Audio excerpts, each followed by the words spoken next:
Hey everyone, welcome back to Guide with Samuel. In this quick 2025 guide, I'll show you exactly how to find your Robinhood account number in just a few simple steps. Whether you need it for bank transfers or paperwork, we've got you covered. Let's get started. Step 1. Open the Robinhood app. Make sure you're logged in and using the latest version of the app on your phone or tablet. Step 2. Tap the profile icon. In the bottom right corner, tap the little person icon to go to your account settings. Step 3. Go to Investing or Account Information. Scroll down and tap on Investing or look for Account Information depending on your app version. You'll now see details like your account type and number. Step 4.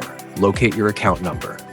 Under the Brokerage Account section, you'll see your Robinhood account number. You might need to verify your identity to reveal it. Step 5. Optional. Download statements. If needed, you can also find your account number on any monthly statement.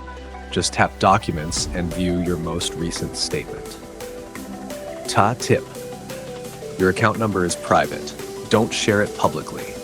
Keep it secure just like a bank account number. That's it. You now know how to quickly find your Robinhood account number in 2025. If you found this helpful, be sure to like the video and subscribe to Guide with Samuel for more simple step-by-step guides. Thanks for watching.